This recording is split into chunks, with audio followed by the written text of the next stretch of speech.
Welcome to Markets Plus, where leading experts from across BMO discuss factors shaping the markets, economy, industry sectors, and much more. Visit bmocm.com/Markets Plus for more episodes. Good afternoon, everyone, and welcome to the latest installment of our NextGen Treasury series. Today's event is titled Protecting What Matters, Guarding Against Digital Threats. My name's Justin Boisvert. I'm a leader with BMO's Commercial Bank's Treasury Payment Solutions team. I will be your moderator today. Spent most of my career advising and serving customers when it comes to their financial operations. And I know that running an effective and safe financial operation isn't easy. And our clients really count on their BMO team to deliver advice, which helps them manage their cash flow, manage the cost of doing business, and to mitigate the risk of fraud. Our session today is all about that last piece, mitigating fraud risk. I don't know of a time when fraud wasn't a hot topic of conversation with our clients, but these days it really feels more relevant and important than ever. And today I'm thrilled to have two BMO experts who will share the latest schemes fraudsters are using, including artificial intelligence, and also will share some best practices around how you can protect your organization. With me today are Larry Zelvin, the Executive Vice President and Head of BMO Financial Crimes Unit, and Rebecca Tascona, Head of North American Treasury and Payment Solutions Product Management at BMO. Larry and Rebecca, thank you so much for joining. I'm really excited for our conversation today. Larry, let's start with you. How have you seen the fraud and cybercrime landscape evolve over the last 6 to 12 months? No, thanks, Justin. It's been getting worse and worse almost by the minute, if not by the second. I will tell you, just from my own personal experience and my family's experience, I must be deleting or reporting junk email and junk phone calls at least 10 times a day. It is just nonstop. The numbers of fraud attempts by some experts are in the billions worldwide every single day. And this is all an attempt to either steal money from you or steal information that will allow them to steal money from you. It is relentless. It's becoming easier because of AI. The bar to enter this space has been lower, and you can do it at a far greater scale, and you can do it with far more credibility.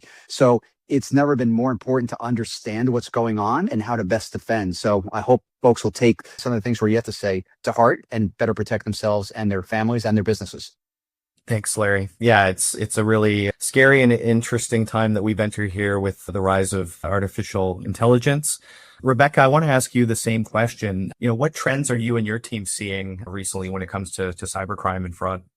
Well, I just want to echo what Larry said, and thanks to everyone that's investing the time to keep on top of the latest information on this topic. So just the fact that you're joining us in this conversation is really appreciated, and I hope you walk away with some very tangible things that you can apply right away. I would say that the main thing that we're seeing is that it's not just one type of fraud. It can happen in any payment type. So people often think, okay, wire fraud. Yes, but also check fraud, of course, ACH, EFT. We see it in any type of payment capability. If there's a way to pay someone or access funds, someone is trying to take advantage of that. Obviously, making very sure that who you're sending to is who you intend to send it to, but also not monitoring activity and seeing that there's been activity that you have not authorized on your account. So it can really span, unfortunately, many areas, and it's a hard thing to grapple with when it's happened to you, but really trying to prevent it in the first place is really what we're hoping to provide you with some tips on today. Yeah, thanks, Rebecca. I do think it's interesting that based on Larry's feedback, your feedback, we're kind of seeing this rise of more sophisticated tech-driven cybercrime, and also kind of a rise, or maybe return's the wrong word, but more traditional methods like check fraud, certainly haven't gone away. And I would imagine that these trends and what we're seeing kind of reflects the diverse criminal ecosystem that's out there, as well as some of the economic conditions and perhaps just the degree of accessibility that bad actors have to all these different types of methods, unfortunately. I can add from a relationship team of Rebecca and Larry, we're also seeing, while clients are certainly leaning into digital payment methods like ACH, EFT, wires, card-based payments, we are seeing a rise in the instances of check fraud, and specifically examples which involve counterfeit checks as opposed to altered originals. So I do think it's an important distinction, because when fraud happens, how you respond is so important. And the recourse timelines to recover funds from the clearing bank when check fraud occurs is much shorter with counterfeit checks as opposed to an altered original. It's usually 24 hours. So from our client's perspective, I really think it can be challenging to reconcile their transactions and their operations daily. And I think this is a vulnerability for many businesses that are out there. Larry, kind of on that vein, I'm curious to hear your thoughts on this. I think a lot of businesses or many businesses feel that they've taken the right steps to protect their business and their customers, but I'm not sure that's always the case, is it? What are your thoughts on some of the biggest gaps or vulnerabilities that exist today? Look, there's no such thing as perfect security. And I often use the automobile example. Back in my parents' day, seatbelts were kind of an annoyance. They didn't use them. They didn't see the need. Nowadays, our vehicles are much, much safer. You have airbags and you have, seatbelts that have to be worn. You get an alarm. The car is more fortified, if you will, but unfortunately people still get seriously injured or they can actually die. With security, you can take those kinds of precautions as just described from the car example. But I think, one of the most important things, and same thing goes with driving, is just being very well educated and really understanding the risks. And then, how are you addressing those risks? And it's ever changing. And you're like, well, look, I have a company, I have an organization. It is not a security organization, but unfortunately in the world we live in, because of the internet and the worldwide access of this stuff, you are more vulnerable than probably in any other time in human history. Look, back in before the internet, you had to have proximity to do these crimes. You actually had to be at a site, and it was, very hard to do multiple institutions because you had to have access and the time required in, moving things out. Now you probably have millions of people every single day that wake up to commit fraud, and they can do it in an extraordinary scale. They can do it in an automated way, and they can do it in a highly convincing way. So despite all your best efforts, you still have the ability, you may still fail. And I think organizations and people need to plan for the times that those failures occur, because how are you going to respond? What are you going to do? So I can talk about a number of issues, and I think you're right. Look at paper checks. What I say with paper checks is what's old is new again, but the fraudsters will change methodologies as we create new defenses. And we're really doing well against check fraud right now at BMO, but it's not perfect. But my gosh, over the last 6 months, we've made a lot of great progress. Instant payment systems are still a big favorite because it's instant. There is no recall. So the ability to use those ways to transact is always going to be a favorite. But, look, I think there is some monitoring that you can do both, but it can be burdensome, but you've got to assess that risk. And then when it does happen, as I said, who are you going to call? It's kind of like the Ghostbusters analogy. You need to have a very close relationship with your bankers. You should have perhaps code words with your bankers. And so if there is a deep fake voice or a deep fake video, you have some sort of think about supercalifragilistic. You may just go, hey, what's our code word? You may just say Mary Poppins or Walt Disney, something along those lines that's not searchable, that's known to you all, but do know that once you use that password or that code word, that it has been compromised and you cannot use it again. So I think it is being on forums like this, doing your own education, making relationships with the people who can help you, like your bankers and other areas where you may do your transactions, and having those numbers ready and also have that trust relationship that you can rely upon is about the best you can do, and can hopefully save you from a really bad day becoming a catastrophic day or something that is just really, really difficult to manage. Thanks, Larry. Yeah, that's it's interesting to have a password or a code or something with your banker, but it's kind of this theme of sometimes simple solutions are the best ones, right? Well, Justin, if I can offer before we move on, I'm actually in Montreal. I'm at the Bank of Montreal, and we went on a tour yesterday. I had my whole leadership team here, and there was an archivist here at the bank, and there was actually a BMO code book. And there was 3 different categories, but they had an entire book devoted to codes at BMO in order to do secure communications. We may be going back to that. Mm-hmm. Interesting.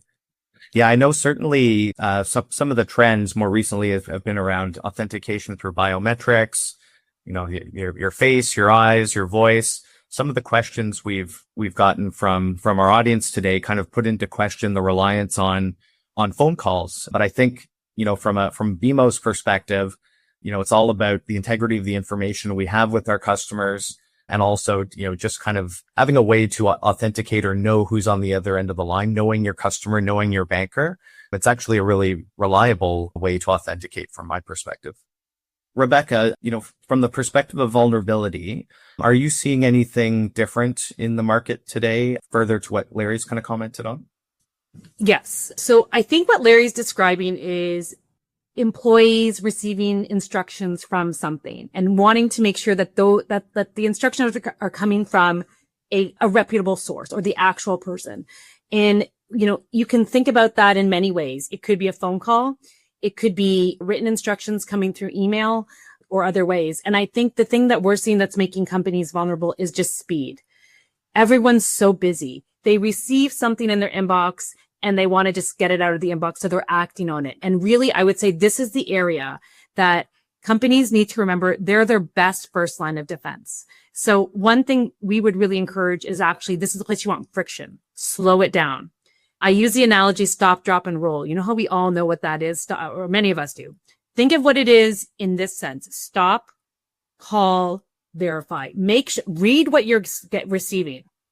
Does the email address look different than what it normally is? Does the tone look different? Call back to make sure, to a trusted number. Don't use the number that's in that email. Call a different number that you have on file. Make sure it's actually instructions coming from your client. Often it's the CEO telling someone in the finance department to do something, but it's not really the CEO. So we always encourage that callback to verify. And that's going to, I think, be saving a lot of companies from accidentally sending payments in places that they don't really want to go. And think about your ecosystem, as Larry said, your suppliers. You send payments. Fraudsters know that. And so it's not unusual for them to try to get a company to send payment to a different location and they're pretending to be your supplier. So again, it really comes down to just being vigilant. And it's okay actually to not follow up on a request literally that next moment. Take some time to think about the request that's coming through and verify that it's actually the right person sending that request. Yeah, thanks. Thanks, Rebecca. I love that message. I love the stop, call, verify slogan. I feel like we need to get some hats made or something with that on it. As catchy as it is, I do think it's a really effective tactic for both the bank and our clients. And it is something that we employ in our day-to-day operations, that we definitely have built into our processes to stop and to call back our clients. So it is really effective. I can think of an example from earlier this year from our client's perspective, where a fraudster had spoofed a client executive's email. They had requested an urgent wire, had a request to an employee requesting an urgent wire to a new vendor. I'm sure this is something most of our audience have heard of or perhaps experienced themselves, unfortunately. And I think when this happens, it can go one of two ways, right? The employee can react and they'll initiate the payment, and that can result in a financial loss. Or if the right controls are in place within the organization, you can stop the fraud in its tracks pretty effectively. And in this example that I'm talking about, this company, the finance team had a dual approval policy in place for wire transfers and also for wire templates for vendors, and a no exceptions rule even for executives. So beyond their online banking approval levels, they verified the request through a phone call to the executive, which thankfully revealed that this was a fraud that revealed the spoof. And of course, no funds were lost. And actually, when they kind of look back on what happened and some of the vulnerabilities in their system, it actually led to an improved email authentication protocol being put into place within the organization, which was obviously a great outcome, but it doesn't always happen this way. But I think this is a common scenario that highlights the importance of having the right controls and a playbook in place within your organization. So I wanted to share that. Larry, kind of continuing on this theme of best practices and kind of how BMO protects itself and our clients, are there any other best practices that you can recommend for our clients to consider within their own organizations? Yeah, I think, look, hygiene from a cybersecurity point of view is imperative. If you are behind in updating your security aspects of your software, it is making you more vulnerable. It's not only for your operating system like Apple iOS, but also for the apps like the BMO BDB, OLBV, whatever you happen to be using. And that goes for all of your applications. So it is important, if you start seeing those numbers, they are an indication on the app or on the operating system that you need to apply those patches and work through those vulnerabilities. I think it's also important that you continue continue to keep yourselves well aware of the threats. And we have bmo.com/security. If you go on the World Wide Web and if you look up our site, we publish a number of articles and pieces, everything from how to talk to your kids about security to how do you talk to older folks about security. But we also put out the latest scams and give you tips on, what to be on the lookout for. Be careful of QR codes. QR codes are being used more and more by bad actors because they know people will just click on anything, right? As soon as you get that bar, off you go. Nobody's checking the website. And in many cases, it's either downloading malicious software that can steal your information, or it is just a site that is asking you for your credit card number, your debit card number, personal identifiable information. But people are way too trusting on QR codes. And I'd say be very, very careful, or at least, as Rebecca said, slow down there. I think, one of the other, some of the other aspects is don't accept phone calls from people you don't know. There is a new feature on an Apple device where the AI will actually intercept those phone calls for you, but it takes all of about 2 to 3 seconds for AI to capture your voice and then use it credibly as a deep fake to call folks to pretend to be you. So you got to call and go, hello, you go, hello, can I help you? No, I'm good, thanks. That was enough to capture your voice. So you've got to be careful. I could go on and on, but hopefully those are some of the more recent techniques and some of the things that I think right now you need to be thinking about. But I'll turn it over to you and Rebecca for your insights. I'm going to say a few things that are going to sound so boring, but honestly, these are really critical things that think about if you have this in your organization. And if you don't have this rigor, really encourage you to introduce it. One would be training. It's not enough to train your employees one time on fraud, how to prevent fraud, particularly if they're accountable for your payments. It's really imperative that that's something that's top of mind. So even consider a quarterly training session, just reminding everyone about how to be vigilant, what to watch for. New employees. Is this part of how you onboard new employees? If you're giving them access to the ability to have accountability to send payments, things like that, are you expecting that they're trained on, rules to prevent fraud from the get-go? Because they really need to be if they're new employees. Who has access to your systems as well? Do you have strong access controls? So if an employee leaves your organization, are you scrubbing their access literally the next day or day of? Making sure you have good hygiene around who has access to your controls, but also the training. And I know it's not the fun part of our jobs, but we have so many controls and documentation around how to do other parts of our role. This is equally important because it could really prevent a lot of headaches later on. Yeah, really great points, Rebecca. And I think, listening to you both, I feel like one of the themes here is being proactive, right? And trying to get ahead of fraud. It can really be difficult to stop fraud or to recover once it's happened. And I think in addition to training, having a playbook, I think a big part of protecting your organization, protecting your employees is to have a conversation with your bankers, right? There's a lot of great advice that our relationship managers, that our Treasury and Payment Solution professionals can offer in terms of solutions or the ways that you're using your existing solutions today in terms of different reporting and alerts, approval levels. There's all kinds of things that we can review with you. So we won't take the time to kind of get into all those details today, but that's really what your relationship teams are here to do, is to kind of take a customized lens to your organization to review what protections you have in place today and how we can add additional value. So I definitely encourage our audience to lean into their BMO partners to help there. One other thing, Justin, I forgot to mention is another just really good hygiene is just monitor what's going on in your account. We've had instances where clients reach out and they say, something happened 3 months ago. We just realized it. And so we need your help. And we really want to help. But I can assure you that if we had known about it, or if you had noticed it pretty soon when it happened, the next day, etc., the chances of being able to recover funds or prevent fraud are much higher. So making sure you stay vigilant on the activity that's going on in your account. And if you notice anything suspicious, that actually is when speed is our friend. So slow down when you're getting instructions and someone's asking you to pay something. But if you see anything suspicious, please let us know right away. That's how we can help the most. Thanks, Rebecca. Larry, just one question, in thinking through the element of a playbook from our customer's lens, if a client discovers their environment has been compromised, there's been a fraudulent payment, Are there a couple of must-do actions that you would recommend our clients to kind of build into their playbooks and to take action against immediately? Yeah, I mean, call the financial institution where you have the transaction immediately. Rebecca is spot on. The sooner you can identify and report this, the sooner we can get on it and hopefully get it done. In some cases, like I said, instant payments, it's gone, but at least you can control, hopefully, that further problems may not occur so the frauds don't continue to get worse.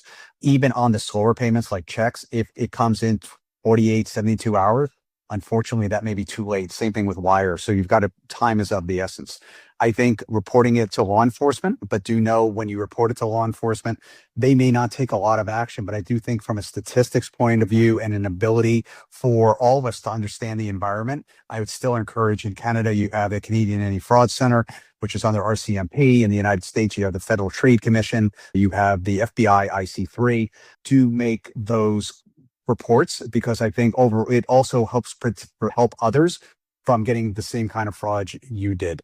In some cases, you may want to run an antivirus on your devices or across the organization just to make sure that there's not information stealing malware on your computers, on your devices. Again, you could change your password 15 times, but if a bad actor has access to your account, to your computer, none of that's going to matter. So running that antivirus is a really smart move. The other aspect is you may want to talk to counsel, talk to your lawyers to kind of look at what other legal means may be available to you depending on those frauds. In some cases, there may be some litigation along the way. And then the last thing I would mention is really make sure if you're in an organization, others know, because they rarely just hit one employee, they'll hit many. So I know it can be embarrassing. I know it can be frustrating, but look, sometimes your best defense are people with the knowledge and the ability to report. Sometimes those are the things that really are the biggest defense mechanisms you have. Excellent. Thank you, Larry. I wanted to ask one question here, and it's around cybercrime insurance.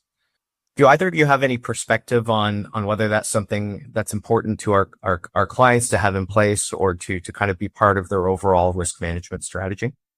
Yeah, I'm happy to go first. Look, cyber insurance has been around for a very long time. By that, I mean, more than a decade, at least in my experience. It really is a decision for each organization as well as how much.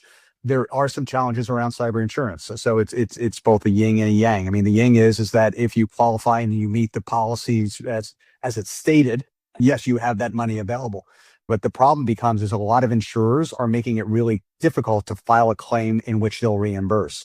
So if you do not have two-factor authentication, if you don't report within a certain timeline, there are a whole bunch of provisions. Make sure you understand fully the policy and the restrictions around it, because on the day you need it, it may not be available to you because you didn't really read the bottom line or really have the full understanding of what they will cover and what they won't.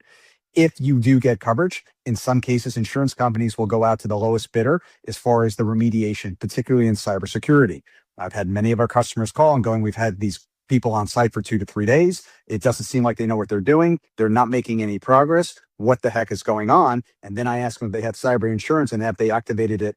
The answer is many cases yes. And unfortunately, they're using somebody who's not very credible and they weren't spending the money they needed. And now I had to give them advice on here are the real experts you're going to need to call. And it is a lot more expensive. So those are just some views for people to consider, but it's basically know what you're buying, understand the limitations, make sure you understand the risks and the rewards, and then make your decision. But it's not a bad thing, but it's also not a no-brainer because there are ways that this may not work out in ways that you had hoped. Thanks, Larry. Okay, I believe with that, we've reached the end of our discussion today. Before we get into wrap up, any final thoughts, Larry or Rebecca?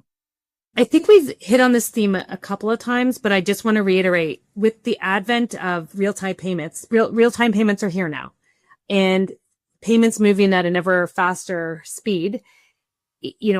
We're doing everything we can to invest in our security, our fraud controls, but I really do want to reiterate that we really encourage clients to take advantage of some of the capabilities that their financial institution offers, whether that's making sure that you have transaction limits set at the user or the account level, making sure that you're taking advantage of all the reports that are available so you can monitor activity, of course, dual approvers, things like that. Just make sure that you're taking advantage of the controls that exist within your own digital experience at your financial institution so that you're as best defended as you could possibly be. The insurance conversation, as Larry mentioned, is a choice, but so is making sure you take advantage of all the controls that are offered to you. And it's really time well spent to get familiar with them, make sure your teams know about them. And then, of course, that ongoing employee training. So I'd offer a couple of additional thoughts. First, I often tell folks, hopefully you go see your doctor every year. Hopefully you see your dentist every year. Do you get a checkup in cybersecurity? And by that, I mean having an outside reputable provider come in and assess your security environment and look for areas to improve, not weaknesses, but areas to improve. I think you will find that to be very beneficial, right? So you can understand whether or not the controls you have are adequate to meet your needs and hopefully prevent frauds and other from really bad, potentially cyber things like ransomware or wiper, things of that nature. Second, I would look at, your third parties, the information that you are providing them. Are they actually securing their networks and their systems? Can you actually trust the transactions you're making? Because these things are sometimes 2, 3, 4 times removed. So you need to have a good sense of, as you're moving money, the receiver, are they actually able to protect your investment? Do you have a sense of their security and how they handle things? I think it is really important, as I said, to have an understanding of when that bad day happens. Who are you going to call? And what happens if it happens in the middle of the night? What happens if it's on a weekend? So you've got to think through those contingencies and how you would react to it. And then finally, I would say is really, as Rebecca said a number of times, and I fully agree, you really need to educate people. Look, you can buy every security control in the world. You could have every security tool available. But at the end of the day, your best responder, your best detection is a human being who goes, geez, that doesn't seem right to me. This doesn't make sense. Do they have the ability to actually reach out to the people who can help them and then take action? So I would really encourage folks to continue to train, educate, and communicate, and then also understand what you're going to do when that bad day comes to you. It's okay to also have those same expectations of the counterparties that you work with, the suppliers that you work with. Ask them the tough questions about the controls that they have in place, because we're an ecosystem. And obviously when one part of the ecosystem is vulnerable, that means like other areas could be as well. So it's really, I think, okay for companies to have heightened expectations of the third parties that they work with in this day and age, and wanting documentation and proof of what they're doing to continue to make sure that their environments and their controls are staying current. And I think we mentioned it before, but the business email compromise, it could happen in any place. It could be your supplier who has no idea that their system has been infiltrated and someone's been able to access someone very senior in their organization's email and is sending emails out that looks like that individual and is giving your employees instructions like, oh, that invoice where you were going to pay it over here, we changed one of our GLs. Could you just send it over to here? And it just seems like it's just a simple ask. Again, you never really know who's on the other end of that type of request. So anytime that there's a request coming in where someone's asking your team member to do something that's different from what we've been doing, that's when you pause. That's when you stop, you call, you verify, just to make sure that those instructions are true instructions. And we can't reiterate that enough. Thank you so much for adding that, Rebecca. Especially the comment around supply chain management, I think, is just so timely. In the current trade environment, we know a lot of clients are kind of evaluating supplier relationships. They may be taking on new supplier relationships. So having risk and fraud mitigation as part of your criteria when selecting a new supplier, I think is a really great best practice to call out. So thank you for that. And thank you both. Thank you so much for sharing your insights and expertise today. This was a really valuable and insightful discussion. For me personally, today really highlights the rapidly changing fraud environment that we're in, including the role of AI in fraudulent schemes. But I think the theme here is really, there's good news in that we've come away with some tactics today and best practices to protect ourselves, to protect our organizations moving forward, many of which are really rooted in common sense tactics, which is reassuring. To our audience, thank you for joining us today. I trust that you found today's discussion engaging and informative. Cyber fraud and risk management is truly everyone's business. Awareness is our first and best line of defense. Stay vigilant and enjoy the rest of your day. Thank you. Thanks for listening. You can follow this podcast on Apple Podcasts, Spotify, or your favorite podcast app. For more episodes, visit bmocm.com/marketsplus. The views expressed here are those of the participants and may not necessarily represent those of BMO Capital Markets, its affiliates, or subsidiaries. For BMO disclosures, please visit bmocm.com/podcast/disclaimer.